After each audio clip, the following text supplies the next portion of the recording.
Pemirsa, kalau kita minum jenis minuman apapun yang manis, pasti teringat akan bahan pemanisnya kan? Gula yang dihasilkan dari tebu. Nah, di sebuah pulau yang bernama Saint Croix di Virgin Islands, terdapat banyak sekali penggilingan tebu pada masa lalu. Tapi apakah tanaman penghasil gula ini masih ada hingga sekarang? Yuk, mari kita lihat saja sambil berwisata ke Pulau Saint Croix. Saint Croix pernah memiliki industri gula terbesar di Kepulauan Virgin, Amerika Serikat. Ada lebih dari 300 penggilingan dan perkebunan gula tersebar di pulau ini. Ladang ini sudah lama hilang. Namun ada sebuah keluarga yang menjaga tradisi ini agar tetap hidup.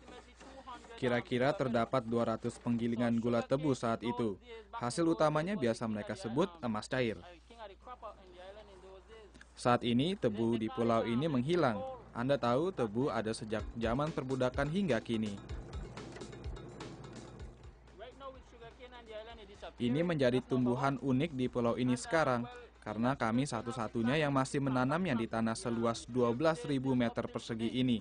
Saya mengelolanya untuk bisnis. Sekarang saya sedang membersihkannya untuk siap diproduksi dan menjualnya ke konsumen. Sejauh ini, tebu adalah bisnis yang bagus. Tentu saja, saya harus membuatnya bagus, karena ini adalah mata pencaharian saya. So far right now, it's a good business. I happy about it. It's my job too. I support my family. It's very delicious.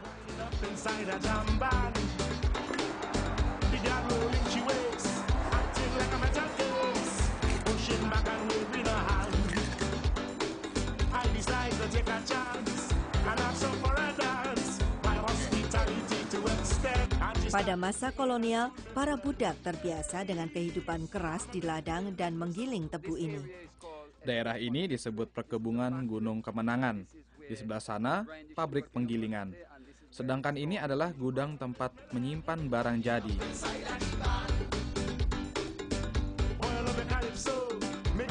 Semak belukar, tanaman dan pepohonan jarang diketahui berkhasiat untuk obat. Ras Lumumba bertugas menyampaikan rahasia ini melalui wisata ekosistem yang unik di pulau ini. Dulu para wanita yang biasa disebut wanita semak bertanggung jawab atas para budak dan pemilik perkebunan yang berkewajiban membuat semua yang bekerja di sana tetap sehat. Orang-orang di sini menggunakan tanaman yang bisa dijadikan obat. Tumbuhan ini berkembang biak ketika bijinya jatuh ke tanah, tumbuh menjadi tanaman baru. Jika suatu daerah tidak mempunyai tanaman ini, wanita semak akan menanamnya.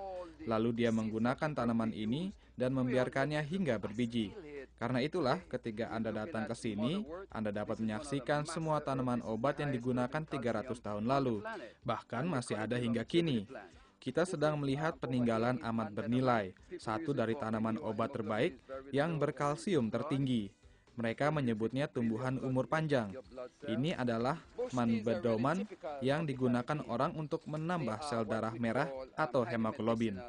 We will use it as a preventative to prevent us from getting the influenza, the cold, and then the fevers, and then whenever we get... Orang Karibia disebut sebagai ahli obat. Kami menggunakan tanaman obat ini untuk pencegahan flu dan demam. Ketika sakit, kami akan mengambil, mengeringkan, dan meminumnya.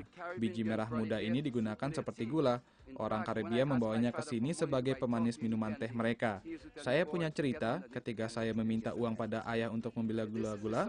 Ia bilang anak laki-laki dulu akan memanjat pohon gula-gula untuk mendapat gula-gula. Ini adalah buah soso dan kita akan membelahnya. Sangat manis. It's a very sweet fruit. Setiap wanita pulau mengetahui kalau mendapati seorang anak yang suka tidur, mereka menaruh 3 lembar daun ini di air mendidih dan meminumkannya untuk anak ini pada malam hari, dan mereka akan tertidur pulas. I saw a pharmacy, medicine all around the place. Dari tanaman tebu dan tanaman yang berkhasiat, kita beralih ke makanan khas di pulau itu. Juga budayanya melalui karnaval ala Karibia. Untuk itu, jangan beranjak dari tempat duduk Anda.